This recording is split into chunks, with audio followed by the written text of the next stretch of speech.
Breaking news, we just received an audio recording of Donald Trump while he was the president of the United States praising Governor Tim Walz over his handling of the 2020 BLM protests in Minnesota. And this comes after days of Donald Trump trying to paint Tim Walz as some radical leftist who watched Minnesota burn and wants to watch the entire country go up in flames. But this recording that I'm about to play for you not only undermines Trump's argument, but it completely blows it out of the water. Every single MAGA influencer and politician and sycophant who has been saying that Tim Walz is a radical leftist is now completely wrong and has been the whole time. I'm about to play this for you, but Donald Trump just posted on Truth Social a few hours ago, Tim Walz let Minnesota burn. Kamala Harris bailed out the ones who lit the matches. And now we have an audio recording proving that completely false. I'm going to add captions because it's a little bit hard to understand. Make sure you leave a like on the video if you appreciate what I do. Take a look. I know Governor Walz is on the phone, and we spoke, and I fully agree with the way he handled it the last couple of days. I asked him to do that, and the whole world was laughing. 3 days later, I spoke to the governor. The governor's, I think, on the call, and he's an excellent guy. You've got a big National Guard out there that's ready to come in and fight like hell. I tell you, the best, what they did in Minneapolis was incredible. They went in and dominated. And it happened immediately.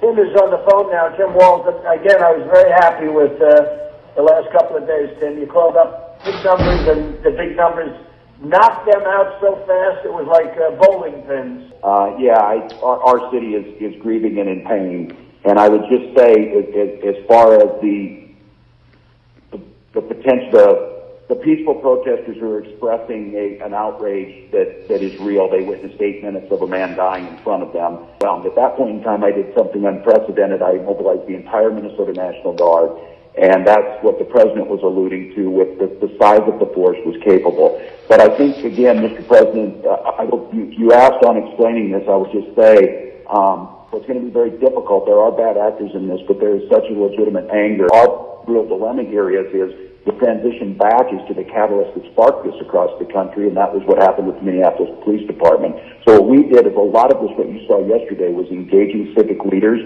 and the peaceful protests. And I would just close with, I think the guidance is you got to get a handle on it with that force. That is absolutely correct. And then the transition in the next phase is trying to get those spaces for the peaceful protests. And I'm happy to do things that we have to look at of how do we get reforms.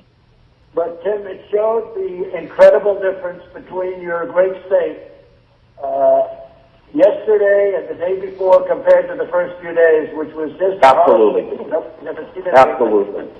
A police force and... Okay, I want to point out a few incredibly important things about this phone call. Number one, it really highlights the difference between Donald Trump and Tim Walz. Donald Trump starts off the phone call saying the National Guard came in there. They used a lot of force and it was amazing. Donald Trump was joyous that the National Guard knocked them down like bowling pins. He said something to that effect. Meanwhile, Tim Walz says something classy. He says, our state is currently grieving. We're in pain. They watched a video of somebody die or somebody getting killed for 8 minutes, and it is brutal. It is gruesome. They have a right to be mad. And then Donald Trump comes back like, yeah, but the National Guard did an incredible thing. It just shows that Donald Trump has an infantile, juvenile mind. He has a kindergartner's understanding of the world, as his allies have said. Meanwhile, Tim Walz approaches things with compassion. This phone call also undermines the argument that the Trump campaign has been making for the past few days and that they were going to be making for months. So as the months go on, as they keep trying to paint Tim Walz as some sort of radical, defund the police, prison abolitionist, whatever they're going to say about him,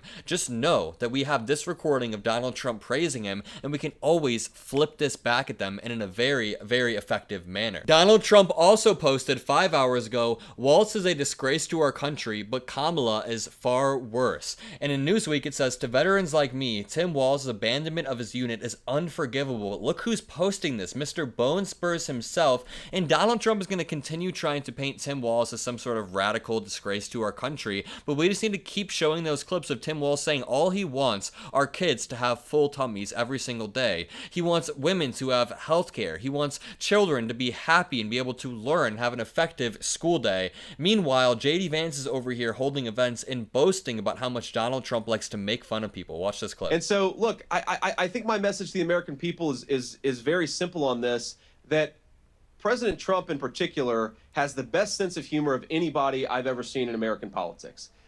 He loves to joke. He loves to tell, he loves to make fun of everybody that's out there. Yeah, we know that. He likes to come up with nicknames like a kindergartner. And again, he has the understanding of foreign policy of a kindergartner. I'm going to keep on saying that because I think it's really important to highlight that Donald Trump knows nothing about politics. Also, his new nicknames absolutely suck. He keeps calling Kamala Kamabla or Lion Kamala. What happened to Crooked Kamala or Cackling Kamala? I just came up with those and they're way better than what Donald Trump came up with. That is the biggest sign of cognitive decline with Donald Trump, is his nicknames are declining. But what JD Vance said here is actually really important, and it ties into this phone call right here with Donald Trump and the VP pick, Tim Walz. Donald Trump is a bully. He wants to see anybody who dissents be bullied. He wants to see American citizens who protest, who express their First Amendment right, be bullied. He has said multiple times anybody who burns an American flag, which falls under the First Amendment, should lose their citizenship. He wants to come up with nicknames for anybody in politics.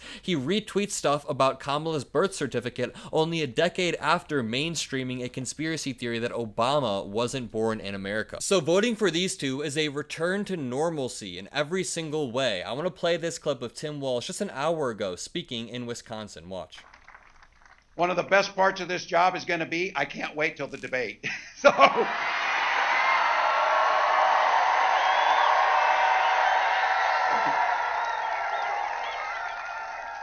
look, I've done this enough, and I know bullies, and I'm not a name caller, but what I am as a teacher, I observe things. So I want to tell you what I observed, and you've observed about these guys when you see them, that it's a very clear thing. Yes, they are creepy and weird as hell. You see it.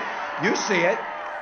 This is not normal. This is not normal behavior. Nobody's asking for this crazy stuff. I love how excited and enthusiastic he is. It makes me more excited through the screen. And also, for so long, I've wanted for a Democrat to just go up on stage and rip into Republicans, and no one has done it in a satisfying way. Obviously, Newsom's great and Buttigieg is great, but seeing somebody with the status of Walz or Harris just going up there and saying that I've dealt with people like Donald Trump, or saying that they're creepy and they're weird and just treat people how you want to be treated, all of these amazing phrases they are using are helping just normal people connect with the campaign, because we know for a fact that the MAGA campaign doesn't connect with normal people. They only connect with people that want to put down women in their spare time and call them childless cat ladies or whatever. But either way, if you enjoyed this video, if you appreciate what I do, all that I ask is you hit the like button, comment a blue heart, interact with some other people in the comment section to help boost the message, hit that subscribe button so you can join the community, but most importantly, have a great day yourself, and I will see you in the next video. Peace out.